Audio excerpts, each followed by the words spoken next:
That's alright. Hush.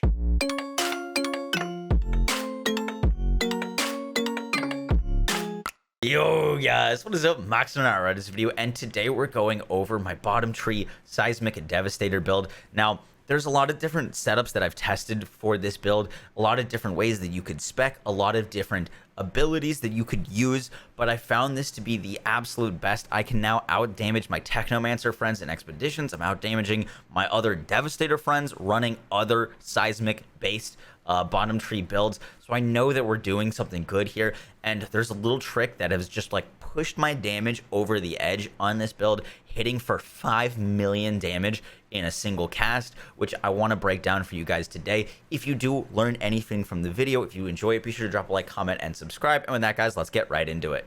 Alright guys, so for the format of this video, we're going to go over my abilities first, and then we'll break down the skill tree, and then we'll go in depth with gear and mods, and there should be a little timestamp at the bottom so that you can move between sections so that you know where you want to be and what you want to learn about. But first off, abilities. Now, there are a lot of abilities you can use on a Seismic Bottom Tree Devastator. I tried all the combos out, and the biggest thing that I learned is I think Impale is a huge waste.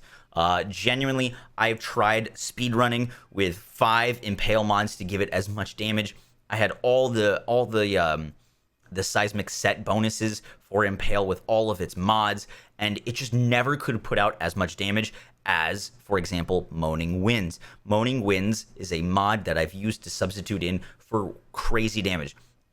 We'll go over this in a second, but this is 387k base damage. It does anomaly damage, and we're able to scale it up to 3 million easily. So I'm hitting 3 million damage with Moaning Winds every 8 seconds, and I've got it on all of my weapons.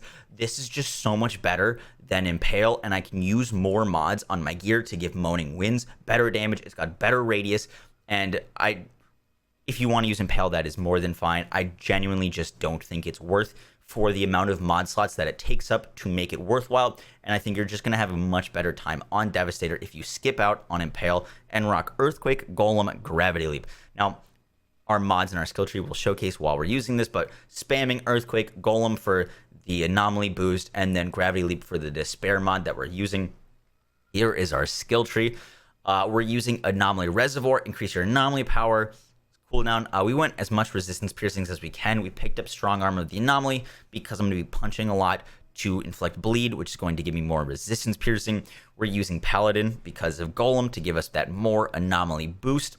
And then you don't have to grab Bloodbath here. You could put this point into bleed duration if you wanted to, or you could put it into Stone Circle. It is nice to heal more from blood donation because you're healing from your bleed damage. If you're having trouble with surviving, I would definitely make sure you're spec'd into both of these bloodbaths plus blood donation. If you're not, you can put it into more cooldown or more bleed duration, which I have been using, but for this I wanted to show you guys. Executioner, anomaly power, rejuvenation, skill leech, armor bonus by your anomaly power, skilled sentry, once again more resistance piercing, Earth's heritage for that 50% seismic skill base increase, and then yeah. So that is my bottom tree skill tree, and this is the best that I've been able to come up with.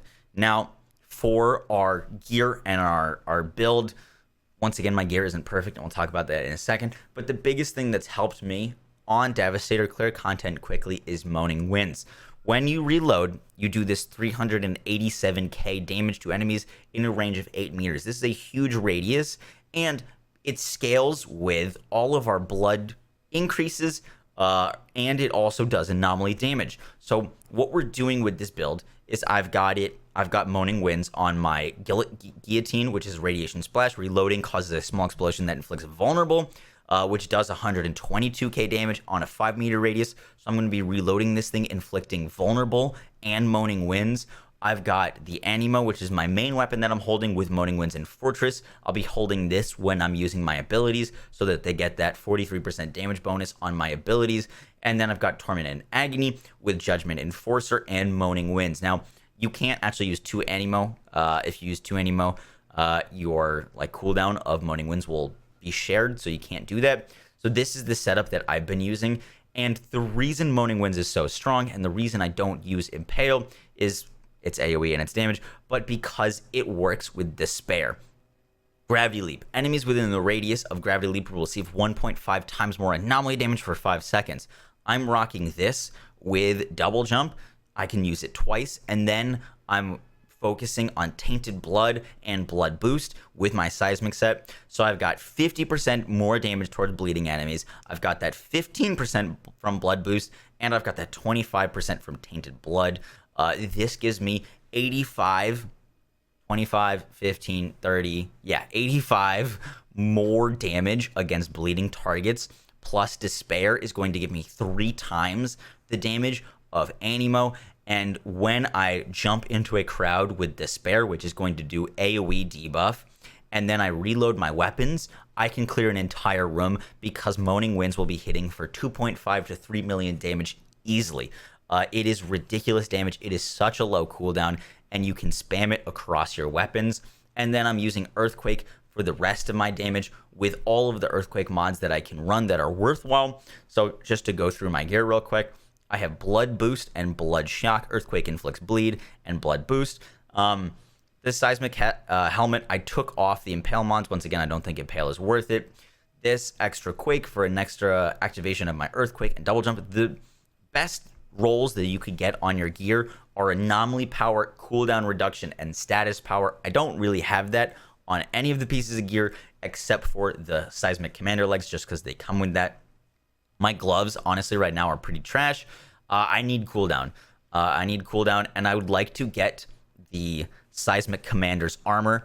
Again, I have this, but I accidentally took off the tier 1 mod on it that was EQ range, which I need to grab this thing again because it's rolled perfectly, keep EQ range on it, and then put like Double Jump or some other mod on it, because this is the set I'd be rocking. The reason I'm not optimal right now is because I'm still wearing the boots, which are max health, status power, and skill life leech. If I could rock the pants, the helmet, and the chest piece, all with like anomaly power, status power reduction, cooldown reduction, I would be in a much better spot, and I wouldn't have to wear a piece of max health gear. So just letting you know, you're gonna typically be wearing the Seismic helmet, the Seismic armor, and the Seismic legs, and then gloves and boots will be purple. These I'm using Ground Crush for base damage of Earthquake, and then Earth's Legacy. Earth's Legacy is so good. Do not sleep on this range increase. It's so nice. And then lastly, the Seismic Commander's foot gear with Second Quake and Captain Hunter. Once again, I'm using as much blood boosts as I can. I'm using Despair with Double Jump to debuff like crazy. And then I've got Earthquake Bleed, Earthquake base damage, Earthquake range, and then 3 Earthquakes with Captain Hunter.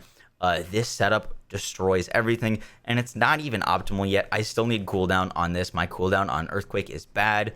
You're going to want to look for try to get to around 6 seconds on Earthquake cooldown, which is entirely doable if I had more pieces with cooldown, because I'm only rocking 2 pieces of gear with cooldown, and I could have 5 or I could have 4 because this will never have cooldown on it.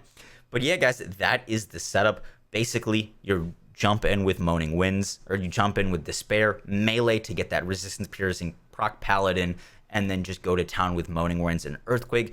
It shreds pretty much everything, and the AoE damage is really nice. I'll probably leave you guys with some extra gameplay, and I hope you guys enjoyed the video. If you did, be sure to drop a like, comment, and subscribe, and I'll catch y'all in the next one. Take care.